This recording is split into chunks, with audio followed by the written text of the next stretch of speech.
નાનજી ભગતે અજીતસિંહ રાણાને કાંડમાં વાત કરી, દેવળની માલિપાથી આજ ધણી બોલ્યો છે. ભગત પણ ક્યાં, આ 3 ઘોડેસવાર રહ્યા ને એ મને તેડવા માટે આવ્યા છે. શું કામ? ભગતનું ગામ સાયલા, સાયલાના સીમાડાની માથે રેલનો પાટો છે ને પાટાની બાજુમાં મેલડી બેઠી છે. ન્યા એ પાણીનો બોર છે ને બોરની માલિપા મોટર અટવાણી છે ને ઘણા કારીગરો મથી ગયા. ભુવા ભગત ભામા જતી સતી હોલિયા ઘણા આવી ગયા, પણ કોઈથી નીકળીને પણ કોઈ ચિથરિયા માણાને એ મેલડીનો હુકમ ને નાગનેશ ગામ ભાદર નદીનો કાંઠો અને આ નાગનેશ ગામના ટીમે અલગ તણી બેઠો ને એને ત્યાંથી હુકમ કર્યો છે ને મને હુકમ માંથી તેડવા આવ્યા છે.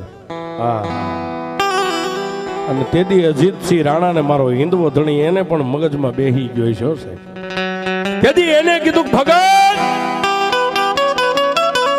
ત્યાં કોઈ સગા કે નહીં, વાલા કે નહીં, ઓળખાણ કે નહીં, ઓળખાણ ધજા વાળાની, બીજાની કોઈની નથી. તેથી અજીતસિંહ રાણાએ કીધું તો તમને એકલા નહીં જવા દઉં, તો હું તમારી હારે આવું છું. તેથી સાહેબ નાનજી ભગત ને અજીતસિંહ રાણા બે અહીંથી ગયા. સાહેબ વિશ્વાસ કેવડો હોય, જેને લાગી ગઈ ને સાહેબ પરતુવરી, જેને લાગી ગઈ 92 લાખ માળવાનો ત્યાગ કરી દીધો સાહેબ. લાગી જાય કરી દે. વાત કરતા વાર લાગે નાગનેશ ગામના સીમાડે ગયા ને ત્યાં અજીતસિંહ રાણાનું બાવડું પકડી નાનજી ભગતે એટલું કીધું દરબાર થોડીક વાર ઉભા રહ્યો. કેમ? ત્યાંથી આમ નાગનેશ ગામ સામે જોઈ અને એટલું કીધું કે મારા હિતવા ધણી, મારા હિતવા ધણી, મારા હિતવા ધણી, એ આવજે વાલા, આવજે વાલા, આવજે વાલા. પણ તો જ્યાં તો સાહેબ અજીતસિંહ રાણા અને નાનજી ભગત બે જોવે ને એમ ધૂળની ખેપટ ઉડતી આવે. એ આ કોઈને દેખાય નહીં સાહેબ, પવન વેગો છે સાહેબ. હા, કોઈને દેખાય નહીં, કોઈની નજરમાં આવે નહીં, ઝાલો તો જલાય નહીં, બાંધો બંધાય નહીં. એ પાણી નાખો તો આને કોઈ ભીંજવે નહીં, અગ્નિ નાખો તો કોઈને બળે નહીં. ઈ છે સાહેબ, ધૂળની ખેપટ ઉડે. નાનજી ભગતે આંખનું નેજવું કર્યું. અજીતસિંહ રાણાએ કીધું ભગત હું જોવો છો? બાપુ મારો બાપ આવે છે, જો આવે. અને સાહેબ ઘોડાના ડાબલા બગડદમ બગડદમ બગડદમ બગડદમ બગડદમ એ બેયને કાને સંભળાણા. અને તેથી અજીતસિંહ રાણાને એમ થઈ ગયું કે હવે ધણી આપણી ભેળો છે, હાલો હવે ધાર્યું હશે થાય છે, એની ઈચ્છા છે.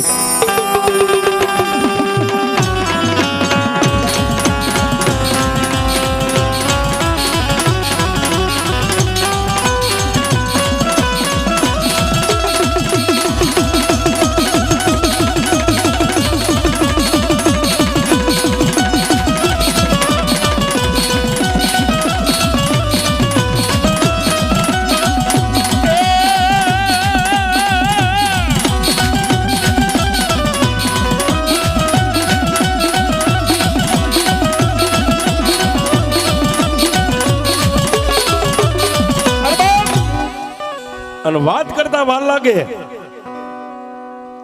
સાયલા ગામના સીમાડાની માથે સાહેબ એટલે 5-25 માણસો એમના ડાયરો ભરીને બેઠા છે. આ 3 ઘોડેસવારો ને અને એક ભગત ને એક દરબાર સાહેબ બે ને આવતા જોયા. માણસો ઉભા થઈ ગયા. એ કોઈ તો સાહેબ ઠઠા મસ્કરી કરવા માંડ્યા. પણ આવેલા ને આવકારો તો દુશ્મન આવે તો આવકારો દેવો પડે, એવો આપણા હિન્દુ ધર્મની માલિપા છે સાહેબ. બધાએ જય માતાજી કર્યા. નાનકડી એવી દેરી ને પાટાના કિનારાની માથે બેઠેલી મારી મેલડીને પહેલા તો ભગતે અને દરબારે જઈને 3 તાજમ ભર્યો છે. આ મેલડીનો હવે તાર અહીંથી લાગે છે.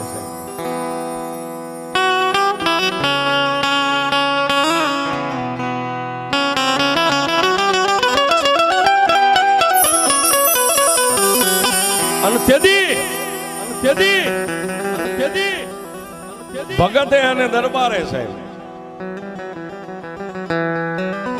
બે માથું નમાવીને ત્રણ તાજમ ભરીને મનોમન બે એકાબીજે કાનમાં વાત કરી કે તાર્યું તો હવે ધણીનું થાય છે નેજાવાળાનું, પણ માં છે ને માથી મોટું કોઈ નહીં, ભલે હોય જળધર કે જગદીશ, સૌ કોઈ નમાવે શીશ અંબા આગળ આલિયા. એ જગત ભાનોદરી છે, બાપ તો હતો પણ વગડામાં માય મળી છે. એટલે મેં તમને શરૂઆતમાં કીધું કે તમે મા વાળા છો ને બાપ વાળા બે છે સાહેબ. બે મનોમન એકાબીજીને કાનમાં વાત કરી, ભગત હા દરબાર એ ધાર્યું ધણીનું થાય છે, પણ મેલડીને એટલું કહી છે કે મારી આવ્યા છે જો કંકુ ના અપાવી ને, અમારો ધણી તો ભેગો જ છે ને, એના હુકમથી આવ્યા છે, એના ભરોસેથી આવ્યા છે, એને કામ થઈ જાય છે, પણ મેલડી તારી પાસે શીશ નમાવીને અમે બે એટલું કહી છીએ માં, અમે તો એક પરદેશી પંખીડા છીએ, પણ જો આ બોરમાંથી અટવાણેલી મોટર નીકળી જાય ને, અમે બે મળીને તને એક શ્રીફળ એક નાળિયેર વધેરશું. અને પછી સાહેબ ઓલા ડાયરાની બાજુમાં જઈ ચા પાણી કાવા કહુંબા જે કઈ થતા છે કર્યા, અને પછી એટલું કીધું બાપ તમે કે હું દરબાર છું, રાણા દરબાર, એમ તમે બાપ ભગત છું. કેના ભગત છો? રામદેવજી મહારાજનો ભગત. તમારા ધણીને જો ભેળે લઈને આવ્યા હોય ને, તો આમાં બેઠા કોઈ ભુવા છે, કોઈ ભગત છે, કોઈ આ બોરમાં મોટરો કાઢનારા કારીગરો છે, એ બધાય નિહાકો નાખીને બેઠા છે. હવે તમે તમારી તાકાતને અજમાવો છો, પણ અંદરથી ઉગે ને કોઈ નો પૂગે, અંદરથી ઉગે. સાહેબ ડોકમાં પહેરેલી મારા અલગ ધણીનો બેરખો માળા હતી ને, માળાને બે આંખે અડાડી અને બેઠેલા પંચને એટલું કીધું કે જો કદાચ ધણીએ ધાર્યું છે થાય છે, પણ અમારા બાપના ભરોસે એના એક આ માં છે એના ભરોસે એટલું કહી કે અમે અહીં બે મથીએ જો આજ મોટર નો નીકળે ને તો અહીંથી નાગનેશ પાછું નથી જવું, તો ક્યાં જવું છે? એ અહીંથી જુનાગઢમાં જઈને ભેખ પહેરીને બાબા બની જવું છે.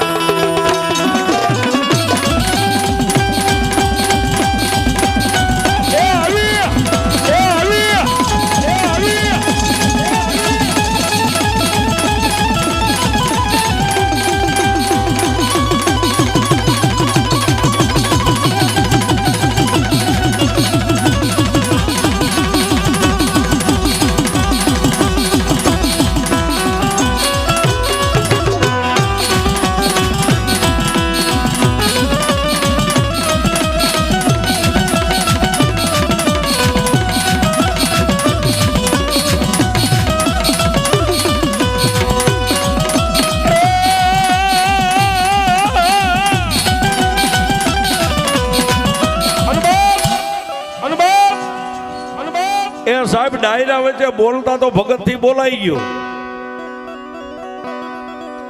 અને તેથી રાણા દરબારે એટલું કીધું ભગત મૂંઝાઈશો નહીં, તમે બોલ્યા છો, પણ જો આજ કદાચ આ બોર માંથી મોટર નો નીકળે ને તો બાબા બની જાવ છે 100% છે. એ સાહેબ આને લાગી ગઈ કહેવાય. કહેવતમાં કીધું છે ને કે વાલા તારા બાનાની પચ રાખી, એને જવા ન દીધી સાહેબ.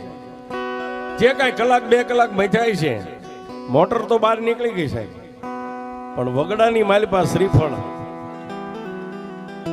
મળે સાહેબ. ગામના સીમાડે એક બાજુ બોલી હતી કે મારી જો મોટર નીકળી જાય તો અમે બે મળીને તને એક શ્રીફળ વધેરશું, પણ સાહેબ શ્રીફળ મળ્યું નહીં. પણ વગડાની માલિપા ઓલા બેઠેલા એકાબીજી માણસો મોઢાની માલિપા આંગળીઓ નાખી ગયા. કોઈ દાઢિયા હાથ દઈને વિચાર કરે કે ભાઈ આટલી આપણે કારીગર 5-5 દી 8-8 દી મહેનત કોઈથી નીકળીને આ આવ્યા 2 કલાકમાં મોટર નીકળી ગઈ. પણ સાહેબ જેની ભેગું ધર્મ હોય ને એ કોઈ દી હારે નહીં સાહેબ. જેને કંકુ ના મળ્યા જસ મળ્યા, રામદેવજી મહારાજનો જય બોલાયો. એ કાર્ય ઓલો ડાયરો બેઠા હતા ઊંચા હાથ કરીને રામદેવજી મહારાજનો જય બોલા, માં મેલડીના નામની જય બોલ્યા. પણ નાળિયેર મળ્યું નથી, પણ કોઈ માતાજી મેલડીના નામનો બાનાનો તાવો લઈને આવેલા સાહેબ. એક બાજુ તાવો તળાય એટલે ઓલે હાલી નીકળવાની તૈયારી, ભાઈ હવે અમે નીકળી જઈએ, નાગનેશ ભેગા થઈ જાય.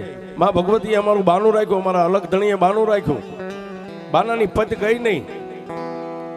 ત્યારે કોઈ માણા મહર કરીને એકાબીજી હવે ઠઠા મસ્કરીએ ચડ્યા છે સાહેબ. અરે ભગત એમનામ કાંઈ જવાય, સામે જો તાવો થાય, હમણાં તાવો તૈયાર થઈ જાય, પ્રસાદી લઈને નીકળો, અમારે તમને રાત નથી રોકવા. કે પણ બાપા હમણાં દી હાથમી જાય પગપાળા જવાનું છે. પણ સાહેબ ભરોહો છે ને, ખરેખર તમે અલગ ધણીના ભગત હોય ને તો તમને અલગ ધણીના સોગન નથી દેતા, પણ એના નામમાંથી રોકાઈ જાવ. સાહેબ બેયના પગ ભાંગી ગયા, અલગ ધણીનું નામ દીધું એટલે બેહી ગયા ડાયરા ભેગા, પણ તાવો તળાઈ ગયો છે. અને તાવાની પ્રસાદી લેવા માટે ઊભા થઈ અને નાનો એવો ગાંડો બાવળ હતો, ગાંડા બાવળના સાયાની નીચે નાજની એવી સુલને એની માથે તાવો તળાઈ, તાવો તૈયાર થઈ ગયો. માં મેલડીને જમાડી દીધા અને પછી કીધું કે હવે હવે ડાયરો પ્રસાદી લેવા માટે ઊભા થાવ.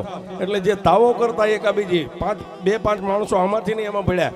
એ મહર કરીને બોલ્યા કે ભાઈ કોઈ બાર ગામના અજાણ્યા માણસો મહેમાન હોય ને, આ મેલડીનું એવું નિયમ છે કે અહીંના તાવાની પ્રસાદી લે ને એને એ પેલા ઉકળતું તેલ પીવું પડે તો પ્રસાદી મળે.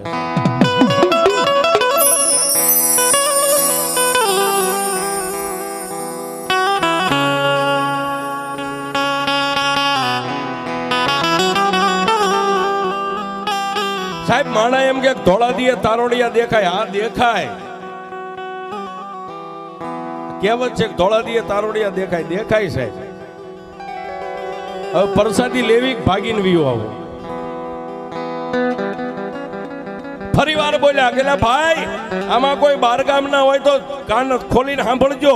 એ આ તાવાની પ્રસાદી લે, મેલડીનો એવું નિયમ છે કે ઉકળતા તેલનો ખોબો બે ખોબા તેલ પીવે ને પછી એને પ્રસાદી મળે, ત્યાં સુધી પ્રસાદી ન મળે. અને બારગામનો એક બાજુ નીકળી જાય. જો આમ સાહેબ બે દરબાર, રાણા બાપુ દરબાર અને ભગત બે એક બાજુ આમ તરી ગયા છે.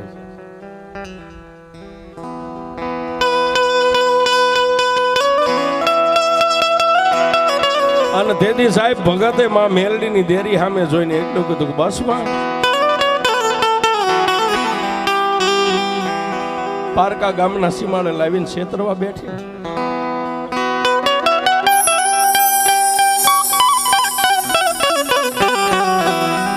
નહીં કાકા, નહીં કુટુંબ, નહીં મામાના મોહાણ. હે માં, હું તો મારા અલગ ધણી સિવાય કોઈની મારે ઓળખાણ નથી, બીજાનું કેવું નામ લેવાય મને ખ્યાલ નથી. પણ મેં કાને વાત સાંભળી છે કે જે મેલડીના બની જાય ને એને મેલડી કમો તે મરવા ન દે. એ સાહેબ ભગતની આંખોના ખૂણા ભીના થાય. બાજુમાં દરબાર ઉભા છે, પણ ત્યાં તો સાહેબ ભગતના શસ્ત્ર રૂવાડા બેઠા થયા. એ શસ્ત્ર રૂવાડા બેઠા થયા, ત્યાંથી ઉતાવળા ડગલા ભર્યા અને ઉકળતા તેલને હજી કડાઈ હેઠી ઉતારે ન ઉતારી પેલા ઘટક ઘટક ઘટક ખોબો ભરીને તને ઘૂંટના પેટની માલિપા ઉતરી ગયા. પણ જેના અંગની માલિપા મારી લોઠાના દાંત વાળી મેલડી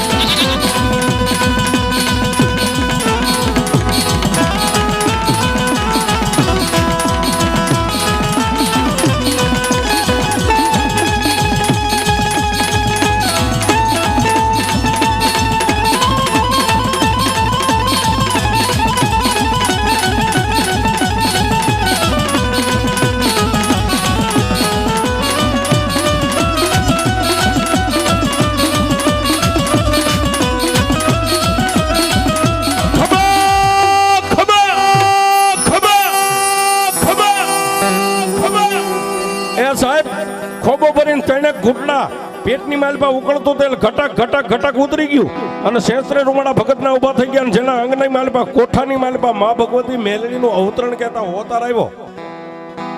ખબર બાપ ઓલા ઉભેલા માણસો જેમ આરસની મૂર્તિઓ એમ થંભી ગયા. એ કોઈની આંખ મટકું નથી મારતી, કોઈનો હાથ નથી હલતો. અરે સાહેબ કોઈની ટચલી આંગળી નથી હલતી. અને તેથી ભગતના મુખની માલપાથી મારી પાટાવાળી મેલડી બોલી કે એ મારા પંચો,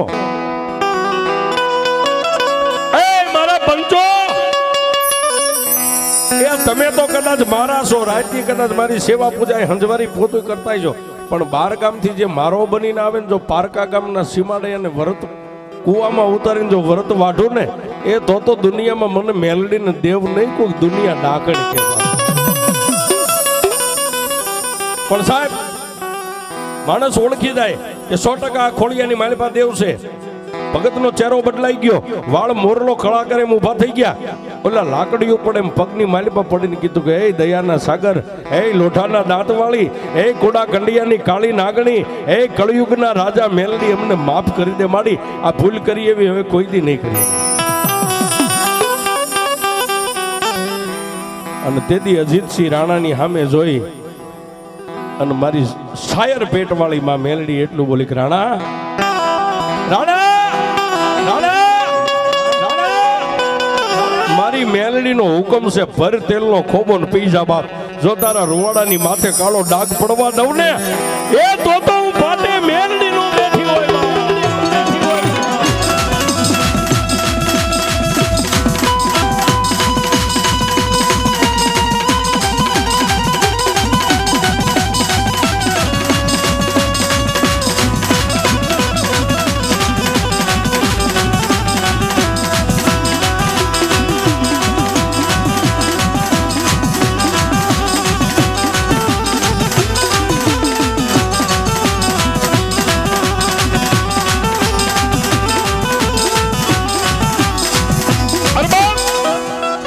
મેલડીનો હુકમ થયો એટલે બે હાથની આમ બાયું ચડાવી અને અજીતસિંહ રાણાએ સાહેબ ઉકળતા તેલનો ખોબો ભર્યો.